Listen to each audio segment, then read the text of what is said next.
अजय रूही को फ़ोन पर कहता है कि मैं तुम्हारे हाथ जोड़ता हूँ, प्लीज़ मुझसे बात करो, तुम मुझसे ऐसे दूर नहीं हो सकती।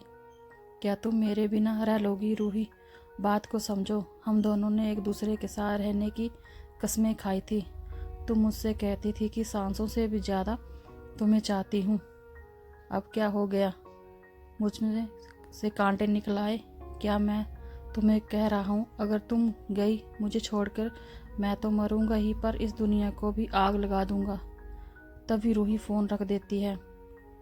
अजय काफ़ी देर फ़ोन डायल करता रहता है पर कोई फ़ोन नहीं उठाता। अजय परेशान होकर बाइक उठाता है और रूही के घर ही की ओर निकल जाता है। क्योंकि दोनों एक ही शहर में रहते थे तो कुछ ही देर में अजय रूही के घर पहुंच जाता है। डोरबेल बजाता है, कोई नहीं आता। दरवाज़ा पीटने से भी कोई नहीं खोलता। दरवाज़ा अंदर से लॉक था। अजय चिल्लाता है, रूही प्लीज़ दरवाज़ा खोल दो, एक बार मुझसे बात तो करो। पर कोई आवाज़ नहीं आती। काफ़ी देर बाद भी कोई दरवाज़ा नहीं खोलता। अजय फिर चिल्लाता है, अगर तुमने नहीं बात की तो मैं दरवाज़ा तोड़कर अंदर आऊँगा। अजय गुस्से में दरवाजे को ही तोड़ने लगता है। तभी घर का दरवाज़ा खुलता है और एक गार्ड निकलता है। अजय उससे पूछता है कि रूही कहाँ है। वो कहता है कि सारे घर वाले मैडम के साथ हमेशा के लिए चले गए हैं। अब कहाँ गए मुझे नहीं पता। मुझसे मैडम ने कहा कि दरवाज़ा अंदर से लॉक कर लो, कोई आए तो मत खोलना। अजय वहाँ से निकलता है, सीधा एयरपोर्ट पहुँचता है पर उसे कोई नहीं मिलता। अजय उठो बेटा, क्या हुआ? तुम्हें नहीं?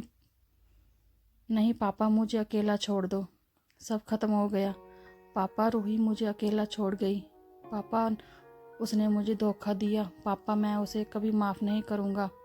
नहीं बेटा उठो, कोई बात नहीं, तुम उठो, ऐसे क्या मिल जाएगी, क्या हाल बना रखा है अपना। अजय शराब में डूब जाता है।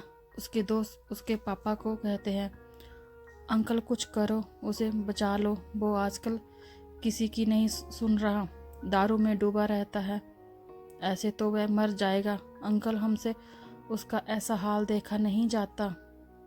उसके पापा अजय के दोस्त विनय से कहते हैं, बेटा तुम्हें क्या लगता है मैंने कोशिश नहीं की?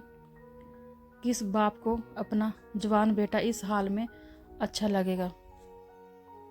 तभी विनय कहता है कि ये सब उस डाइन रूही की वजह से हुआ है। तभी अजय उसे कहता कि अगर तूने फिर मेरी रूही को कुछ कहा तो मैं तेरी जान ले लूँगा। यह सुनकर विनय वहाँ से चला जाता है। उसके पापा विनय से बात करते हैं। बेटा तो अजय ने गुस्से में, विनय नहीं अंकल कोई बात नहीं, मुझे बिल्कुल बुरा नहीं लगा। मुझे पता है कि वो किस दर्द से गुजर रहा है, मुझे उसकी फ़िक्र हो रही है। मैं मिलता हूँ, आप उसका ध्यान रखिए। 1 साल गुजर जाता है। तभी कहीं से अजय को पता चलता है कि रूही पेरिस में है। वो वहाँ जाने का फैसला लेता है। अजय के पापा विनय को भी उसके साथ जाने को कहते हैं। दोनों पेरिस के लिए निकल जाते हैं। वहाँ रूही का पता लगाकर वह उसके घर पहुँच जाते हैं तो उन्हें पता चलता है कि वह हॉस्पिटल में एडमिट है। उसे ब्रेन ट्यूमर था। डॉक्टर ने कहा था बचने के चांस कम है। उसकी माँ अजय से कहती है वह उससे बहुत प्यार करती है। उसे पता था कि तुम उसकी बीमारी के बारे में जानकर टूट जाओगे। वो तुम्हें तकलीफ़ में नहीं देखना चाहती थी, इसलिए वो हमें यहाँ ले आई। 2 महीने हो गए उसका ऑपरेशन हुए, अभी कोमा में है। वो डॉक्टर कहते हैं उससे होश आने में बहुत समय लग सकता है। ये कहते हुए रूही की माँ रोने लगती है।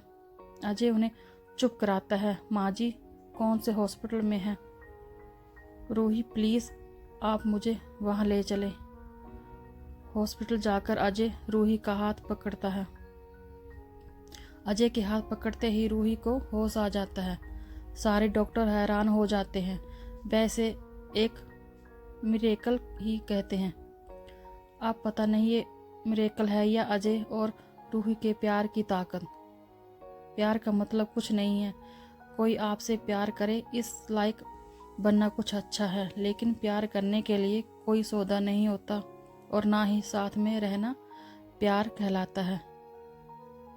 किसी के दिल में तुम्हारे लिए कुछ अच्छा ही सब कुछ है। प्यार ना देखे भूख प्यास, प्यार ना जाने ऊंच नीच, प्यार ना जाने जात पात, प्यार को कभी किसी का दिया हुआ एहसान समझकर स्वीकार ना करें, बल्कि जिससे भी हम प्यार करते हैं उससे बिना किसी शर्त के, बिना किसी लालच के, बिना किसी देश भावना के हमेशा दिल से प्यार करते रहना चाहिए। क्योंकि जब हम किसी को दिल से प्यार करते हैं तब हम सामने वाले के दिल में हमेशा के लिए बस जाते हैं कि जब दो लोगों के बीच प्यार होता है तब वह किसी दौलत का भूखा नहीं होता, वह भूखा होता है तो सिर्फ स्नेह भाव का।